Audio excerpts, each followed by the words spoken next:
Hi, I'm Barb Nangle. I'm the founder of Higher Power Coaching and Consulting. I want to welcome you to my podcast, Fragmented to Whole: Life Lessons from 12-Step Recovery.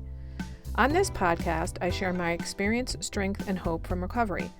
I don't support or endorse any particular 12-Step Recovery Fellowship, and I don't claim to speak for any of them either. My hope is that you will find my words helpful in some way, whether you're in recovery or not. This is episode 120 with Hope. You only live once. We are actually at Baobab Tree Studios in downtown New Haven recording today, and I've invited my dear friend Hope to come with me and share about her experience, strength, and hope in recovery. And before I bring her on, I want to tell you a couple of anecdotes about my time being in recovery with Hope. She's one of the people that I get the most out of her sharing, which is why I wanted to invite her onto the show. And we were talking in the car on the way here.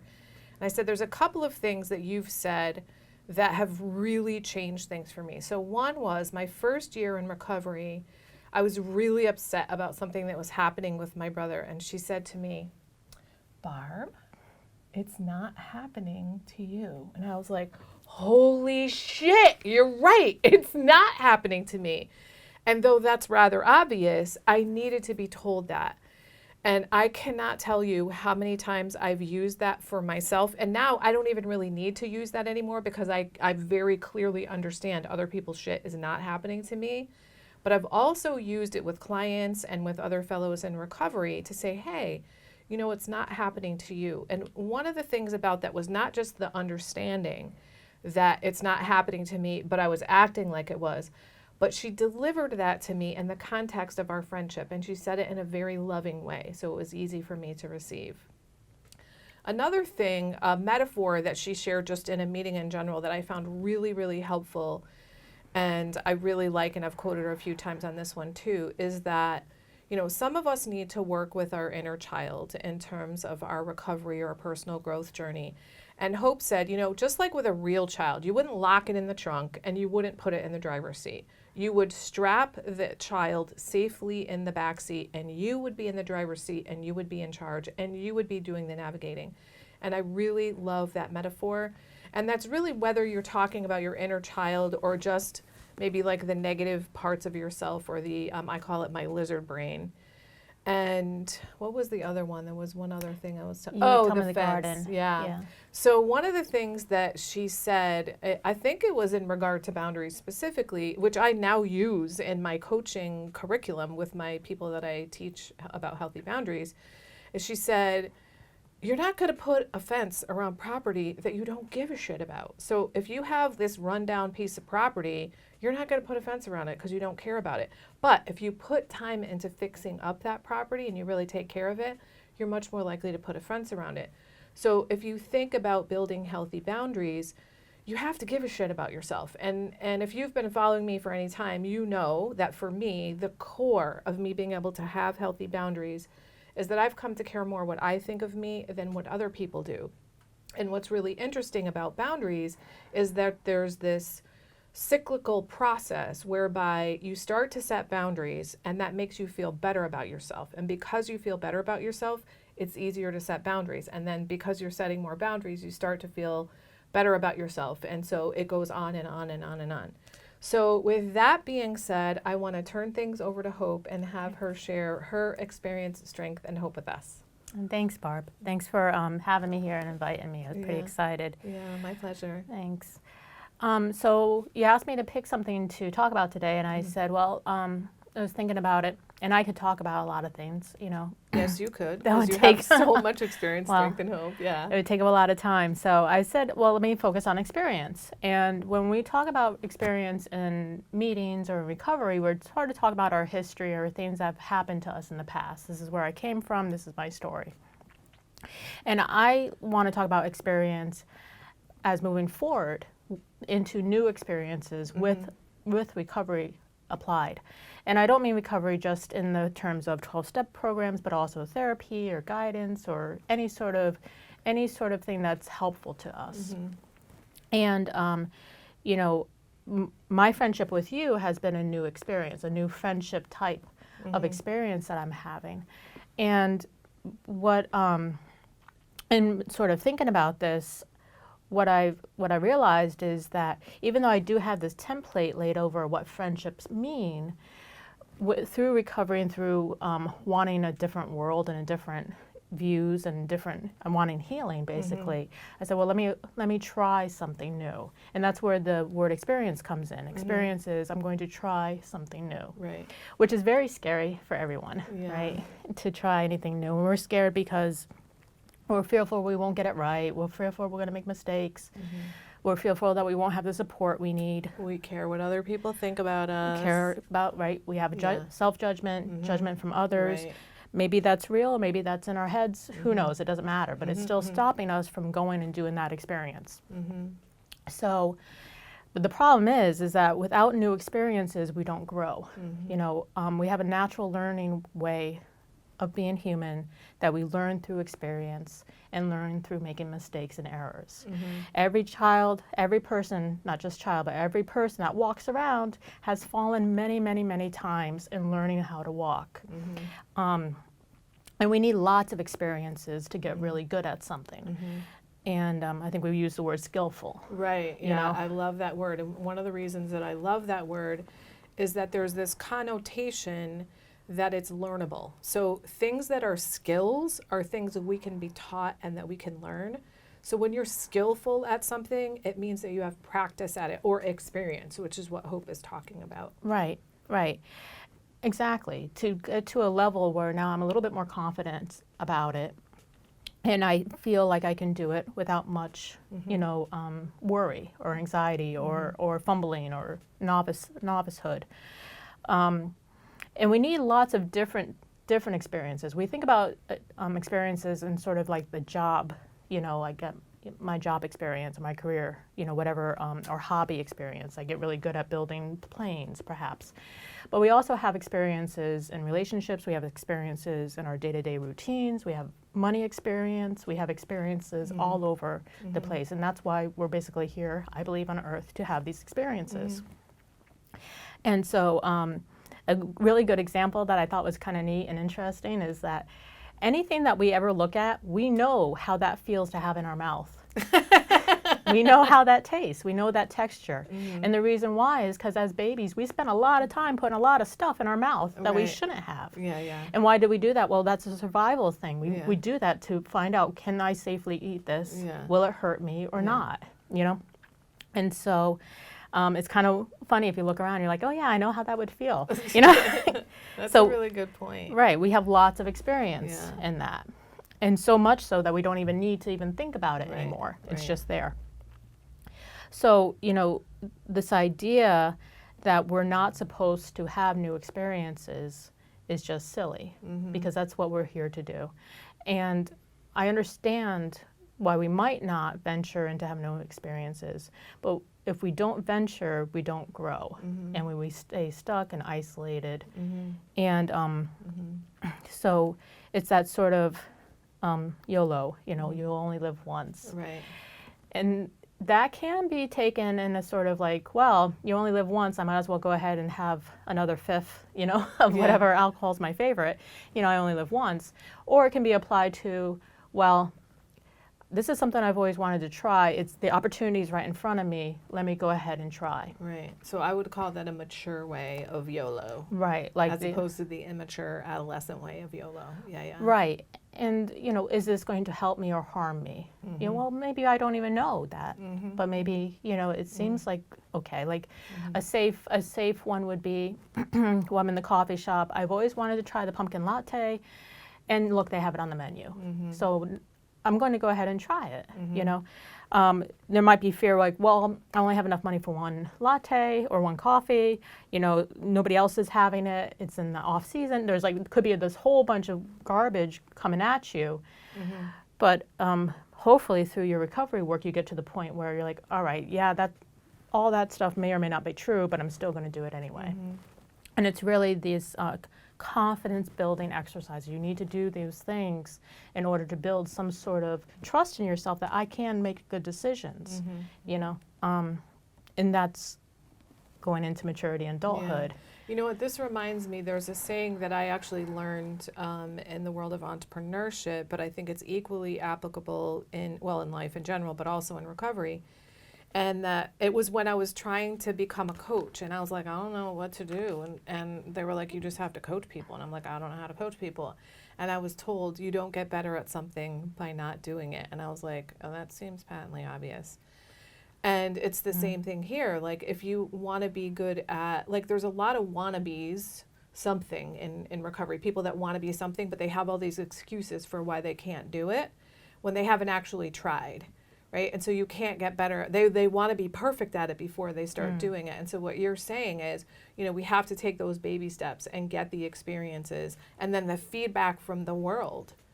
You know, and part of that feedback is, how do you feel when you're doing it? If it lights your fire, keep going. If it scares the shit out of you, you know, maybe you might want to take a pause.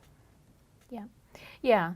And even then, you know, you can have fearful situations that may just be fearful because they're new. You know, that not necessarily anything bad's going to happen there, but you haven't had that before. Yeah. You know, you can use the word of point of reference also. How many points of references do you have? You know, do they lean towards the negative side of experiences, or do they lead to the positive side of experiences? And really, we're all walking around with our own perception of the world, you know? So, but you're absolutely right. It's the application. And so that comes to my next point I wanted to talk about, was that, you know, I have to apply. I want to grow. I want to mature. I want to become authentic. I want to become the highest form of myself while I'm here on the earth. And I have found that I need recovery in order to do that. I need to stay sober in order to do that. You know, so I'm going to take whatever recovery, therapy, guidance, spiritual direction, whatever help that I'm seeking, that I'm assuming people want because they're like in this sort of thing, and apply it. You know, I'm going to think of it as like a big can of paint. I'm going to dip my brush into that paint. I've already investigated the paint. I know the color. I know the matting. I know the dry time. I know everything about that paint that I can possibly know through literature and reading and talking to other people. But now I'm going to take my paintbrush and really get in there, get a big dollop of paint, and paint whatever situation I'm in, either work situations, romantic situations, children situation, housekeeping situations, self-care situations, any situation that I need. And I'm going to apply that recovery, apply that guidance, apply that therapy, meditation, whatever it is, and see how it works. Yeah, I would say there's a common phrase in recovery, which is, you can't think your way into right acting, but you can act your way into right thinking. And like, I read a gajillion self-help books and went to therapy for years and barely made any changes at all in my life. And like, one of the huge differences in recovery is that action is required. You must act. And so reading is not recovery. Action is recovery. Right. Yeah, and I totally agree with that. And I am an action type person. So yes, we've become actors rather than reactors. We're not reacting to the world around us. We're acting upon the world. Right. And deciding how we want to live and then going in that direction. And it doesn't, you know, saying that doesn't necessarily mean that I'm like in this sort of egotistic state where nothing affects me. Right, of course not. That's not it at all. Yeah. It actually helps me connect safer and better and more deeply with people than I did before. Because before I was just like, oh my God, oh no, you know, just sort of like bouncing around. And now I can actually be present with people and not be so erratic, not be so hijacked with emotions, you know, just be really mindful. And when I'm more mindful in my experiences and my connections and my discussions with people, you know, I get better clarity, I get better understanding, I get better connection. I can offer my self-compassion and gentleness. I can offer that to other people too. And so, and that's part of my 12-step work with ACA. And then it goes back also, I mean, the experiences for me just goes across everything. So you're talking about the boundaries. That's your, you know, your coaching style is teaching about boundaries.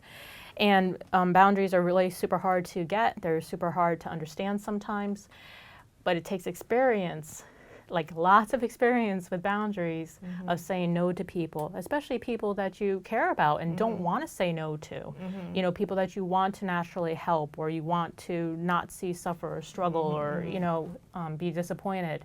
You know, and so having boundaries to then enforce, you know, having boundaries to remind people, hey, remember I said this, and also then the experience of respecting other people's boundaries. Yeah, that's you know, a big one. of how do I take the no? How do I take I can't help you right now? How do I take I'm unavailable? You know, what am I going to do with that?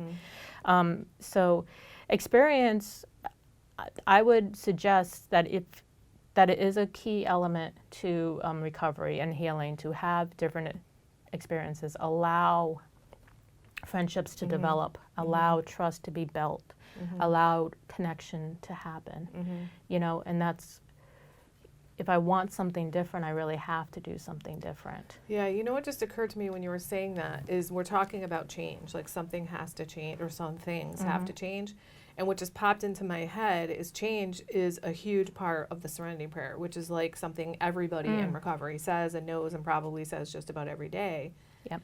And, you know, it's the courage to change the things I can change. And I would say that need to be changed, because for most of us, a lot of shit needs to change.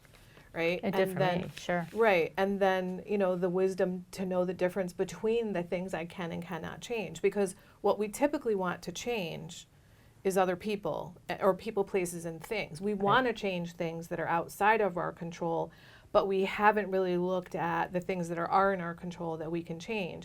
And what's interesting is once we start to get that and we start to make those changes, we see that all the other things around us change as well. And that's because, like, I love this metaphor of the dance, that if you're in a dance with someone and you change the steps, they've got to change the steps or the dance is over, right? So if you start changing the way that you are, then by your responding differently to different people, something is changing in your relationship with them. Yeah.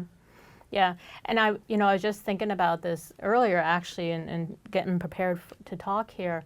And a lot of times we go into recovery perhaps for other people. You know, we go in there to say, oh, I need help dealing with this, you know, person that's causing me all this trouble. I want my brother to change, or my sister, or my boyfriend, or my lover, or my, you know, my I want them off my case, so I'm going into this, you know, whatever the case is. But it's usually not self-driven. It's usually not because I'm so miserable and I can't take it anymore.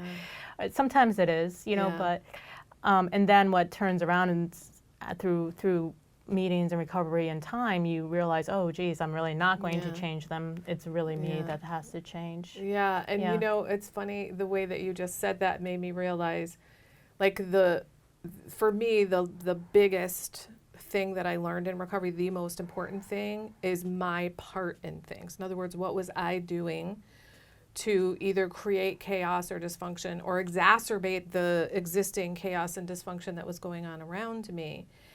And what I've learned is that in many, many, many scenarios in my life that were problematic, I was the problem. And so there's this process that I learned that I actually teach people too, that's called 12-stepping a problem. And it's where you take a relatively finite issue or problem and you apply all 12 steps to them using this worksheet.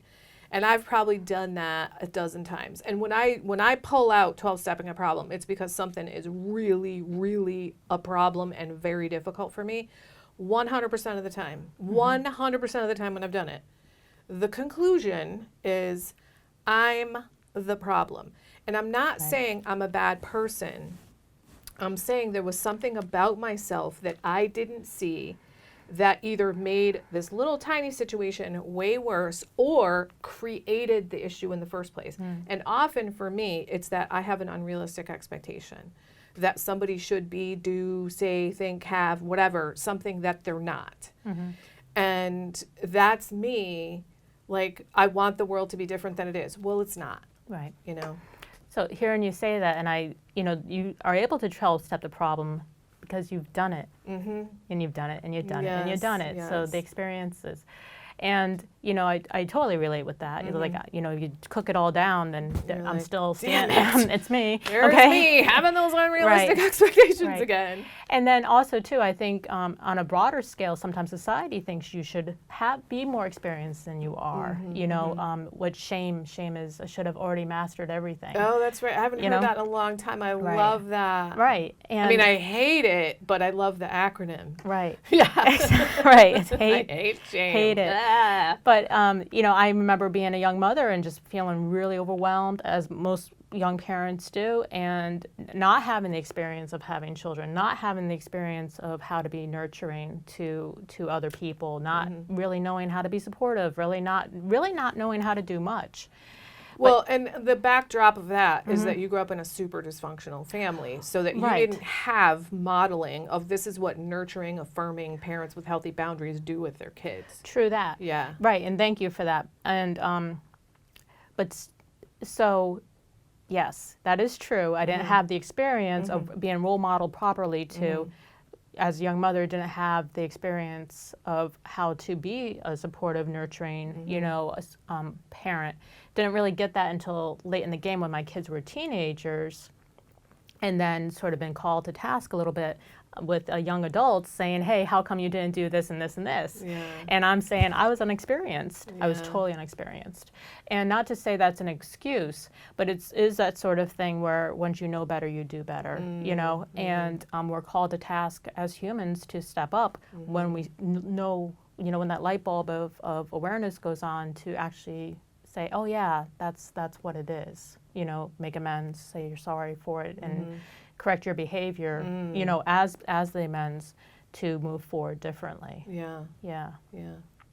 But it's I encourage everyone to really stretch themselves, even if it's uncomfortable, you know, into different areas, even if it's just walking around your neighborhood that you're not too sure about, or trying different foods, or handling your money in a little different way, or, you know, whatever it is, to really expand on yourself the experiences that you have.